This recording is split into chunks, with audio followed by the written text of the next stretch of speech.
so you see, as facilitator, I have some privileges. I had the privilege of doing this exercise yesterday, so that I could put the pictures, the images that came to my mind for your pleasure here. This is what came to my mind. Again, some of you had mentioned, one or two of you had mentioned the Gopuram of a temple. The Gopuram with the flag, that the Dhwaj that came to my mind. And this one is from the Dwarkadhish temple at Dwarka. I don't know why that image came to me. I have very special memories of very beautiful inner experiences at this particular temple at Dwarkadhish. So at Dwarkadhish temple in Dwarka. And so this was one image that came to my mind. To me, India is that the Gopuram, the seeking for the infinite, reaching out for the infinite. And then the other image, of course, the dance, the colors, which, you know, both the visual and the performing arts, the elegance, the gentleness, the beauty, the movement, the flow, everything, all of those words again came running to my mind. So this image from my collection of photographs seemed to capture that. And then this is, you know, you can't visualize India without, again, without the colors and the great diversity of art forms. And this particular artwork was, you know, it spoke to me, I don't know why. When I saw this image last year, this was one famous Madhubani artist of Madhubani painting, Karpuri Devi, who had died at the age of 94 last year. So when this image was floating around in the various media portals and all, I just saved it. I just loved the way, the elegance with which she's sitting, the grace with which she's sitting in front of her artwork. She was a national award winning artist. And, you know, typically when we think of art, we think of these fancy museums and, you know, fancy art galleries and people sipping champagne and talking of art. But in India, art has had a different, it has served a different purpose. Like everything else, it has been made into and as an entryway into the world of the spirit.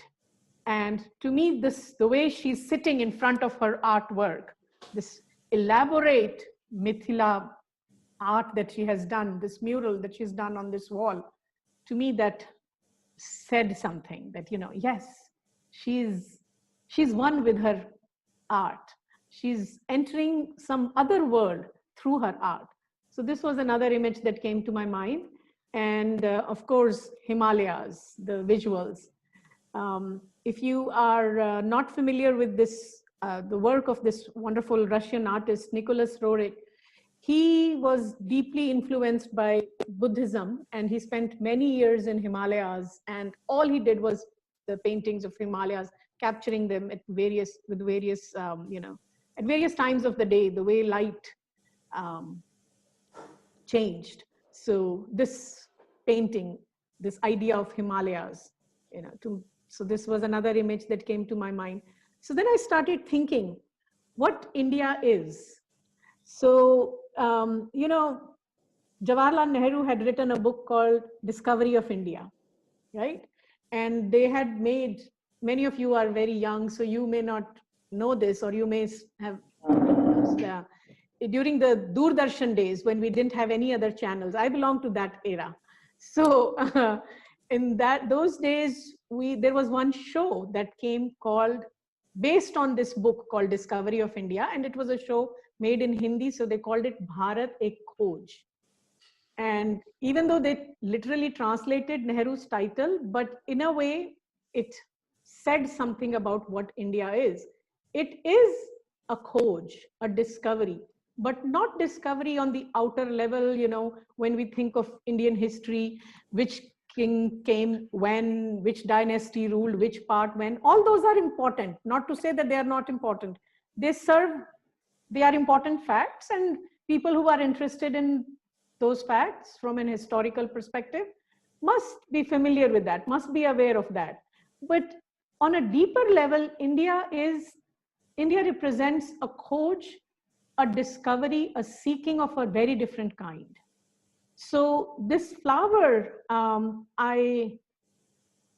this image, this is a particular flower. It's called Parijat. Many of you may be familiar with that. It's called Shefali also in some languages. It has many other names. But the mother also gave this flower a significance, aspiration. So in India is in some ways an aspiration.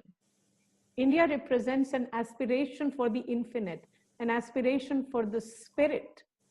So with that, I wanted to kind of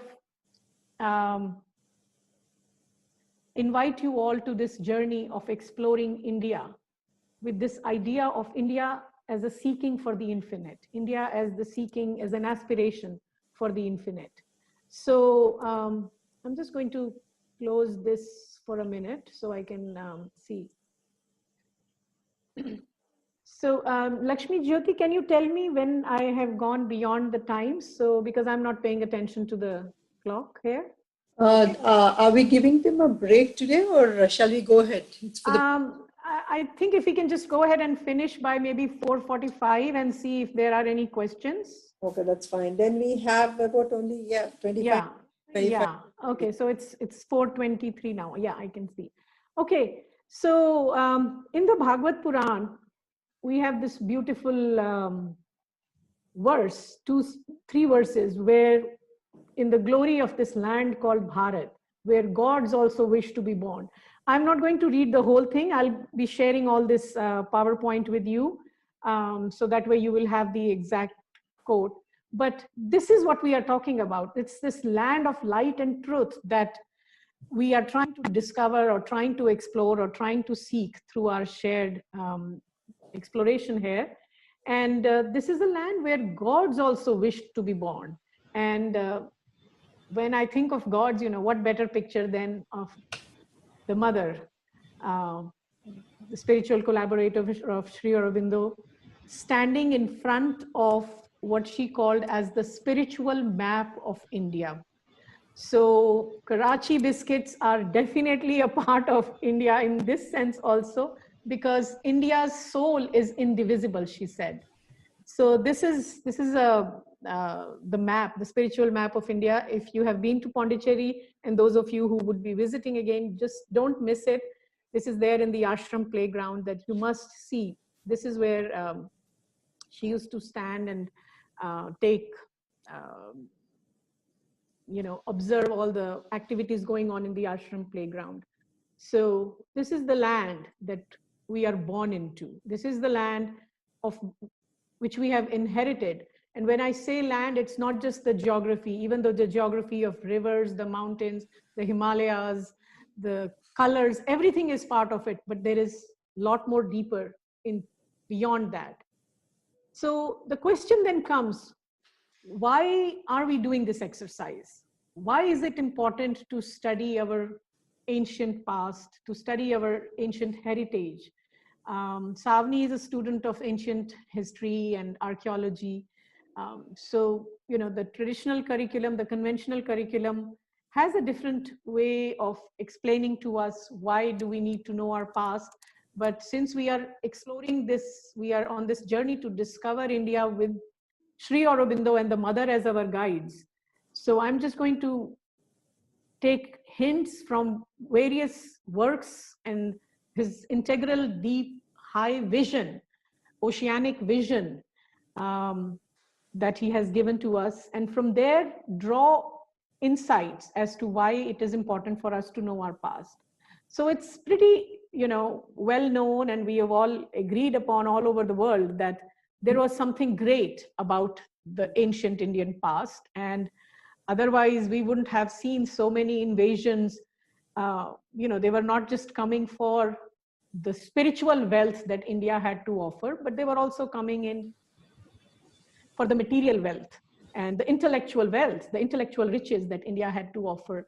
So that greatness of the ideals of the past, it does not mean that just because our past is great, we have to be satisfied in our present and not do anything about it. But what Sri Aurobindo tells us is that the greatness of the past gives us a hint that there is an even greater future waiting for us ahead. So it's a promise that there are greater ideals that we have to live by in the future. A continual expansion of what stood behind our past endeavor and capacity is the one abiding justification of a living culture. You know, we've all grown up in our schools. We've heard this famous line of, you know, Yunan Mistra Roma submit gaye jahan se, kuch baat hai ki hasti mitti nahi hamari. That means we are not a museum culture. We are a thriving, throbbing, very alive, vibrant, living culture. And what justifies us to be a living culture?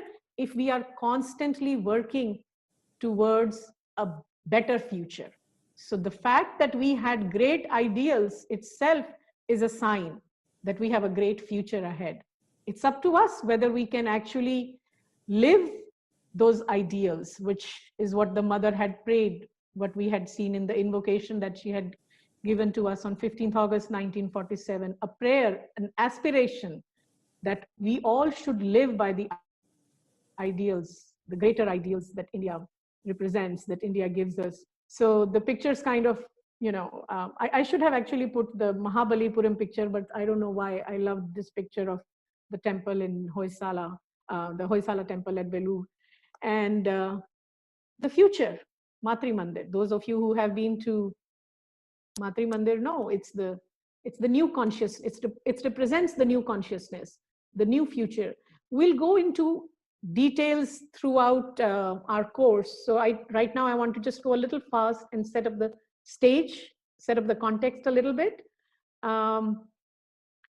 Why is it important to know our past? Why should we value Indian culture? What does Indian culture have to give to the world, to the humanity? How Indian culture, how India can contribute to the League of Nations, to the Committee of Nations? There is a very simple reason Sri Aurobindo gives us. He says basically what we are all looking for in life is a happiness, is to be happy. But it's not pleasure that we are seeking.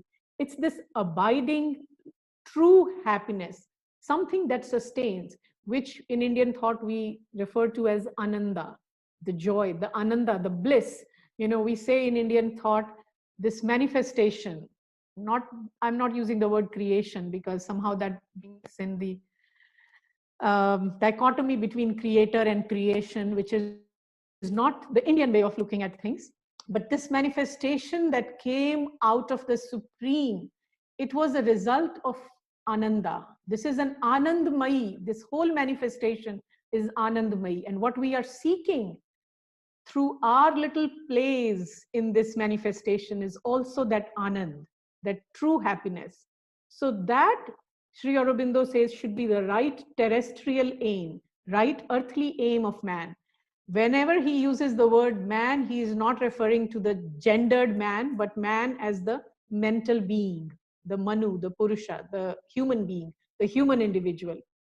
And the true happiness, he says, lies in the finding and maintenance of a natural harmony. Let's pay attention to each and every word. That's why it is very confusing. It becomes very confusing when Sri Aurobindo's words or mother's words, particularly Sri Aurobindo's words, are taken out of context, and you know, his quotes are planted here and there without, for various mental preferences and ideological, with various ideological biases, you know, this wing or that wing. So we have to be very careful. Part of this course hopefully will also give you an idea as to how to read Sri Aurobindo. Those of you who are interested in doing a systematic study of his works, it's very important to know how to read Sri Aurobindo.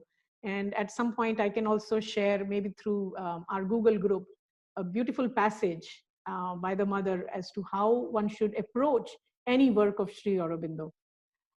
So the true happiness, Sri Aurobindo says, lies in the finding and maintenance of this natural harmony. It's not a forced, inorganic harmony, but a naturally emerging harmony of spirit, mind, and body. And those cultures that have discovered the key to this harmony They are the ones to be valued, and they are the ones that have something to offer to the world. So a culture is to be valued to the extent to which it has discovered the right key of this harmony and organized its expressive motives and movements. So this is why, if we as Indians, if we don't know the extent to which our culture was able to discover that right key of the harmony, and how as individuals, as groups, as families, as collectives, as organizations, eventually as a nation, how we can find that natural harmony of spirit, mind, and body, how can we offer anything to the world? So this is again another reason why we need to discover our past, why we need to explore our past, again in a very Indian way.